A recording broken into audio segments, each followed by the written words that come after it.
So, we're talking about Star Wars. Like a panther. Yes? Maybe not. Hello, all of you on the other side of the screen. Welcome back to Overly Positive Reviews, where today we will be talking about Star Wars, the Book of Boba Fett.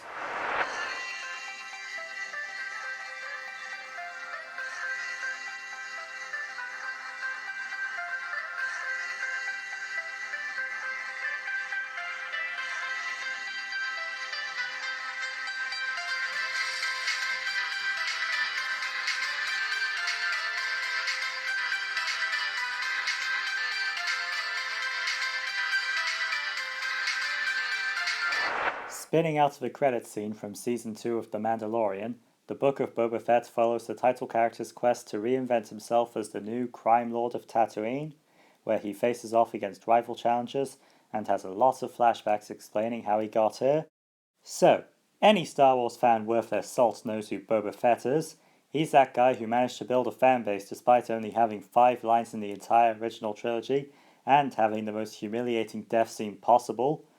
The expanded media has been creating stories where Boba survives that experience for decades now, and when The Mandalorian provided their own version, fans lost their minds, and further lost them when that season's credits scene sprung a surprise announcement on us all. Boba Fett was getting his own show. How does this ensemble Dark Horse fare in the spotlight? Well, the results are certainly interesting. This show has an odd structure. The first 2 episodes have heavy amounts of flashbacks in them, and while they are interesting to watch in their own right, this means that the present day plot barely progresses until episode 3 mostly ditches them, and then the flashbacks return one more time in episode 4 before ending altogether. You'd think that this would leave the remaining 3 episodes to completely flesh out the present day plotline, and in most shows you'll be right. Here, however, episodes 5 and 6 take a complete detour into becoming The Mandalorian Season 2.5. We catch up on what Mando has been doing since Season 2, learn some relevant exposition to that show's narrative, and give him a new ship to replace his old one. If this detour was just for the 1 episode, I'd probably be defending it as a fun change of pace, and I do love Mando and Boba's dynamic together in the finale. However, Episode 6 spends the first half of its runtime watching Baby Yoda. Grogu and I can feel each other's thoughts. Grogu? Yes. That's his name. Grogu, on his Jedi training with semi-creepy deepfake Luke Skywalker. The CGI is much better than the last time he showed up, but come on, Lucasfilm, did you really have to synthesize his voice? Was Mark Hamill not available? Granted, I found this content enjoyable in isolation, but overall, I do feel that this should have been saved for The Mandalorian's 3rd season. Just imagine a Star Wars fan who hasn't watched that show watching this just because they like Boba Fett. They're going to be a bit confused when some silver Boba Fett pops up for an episode, and the Jedi stuff in episode 6 will have them like, "Hey, what's going on here? Who's the monkey?" This stuff all takes precious time away from Boba's story, which makes me desperately want a Season 2 just so we can further flesh this thing out.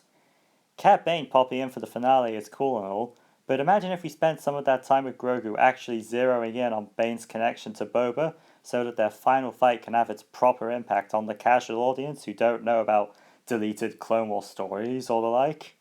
Despite how much I've ranted about it, just the wonky story structure is really my only gripe with the show. Everything else remained quite enjoyable to me. The production design was as marvelous to behold as its parent show, the practical effects in many of the droids and aliens continues to be delightful, even if the Pike's mouth movements occasionally gave me Newt Gunray vibes. Characters like Black Chrysanthemum and the Pike Syndicate proves that this team knows how to do fanservice without alienating the casuals, and, hot take I know, but I like the mods as well. Their 50s youth culture aesthetic is just pleasing to me, and I don't get the hate. However, even I can understand why people dislike that speeder chase. It does feel a little slow in comparison to ones we've had before.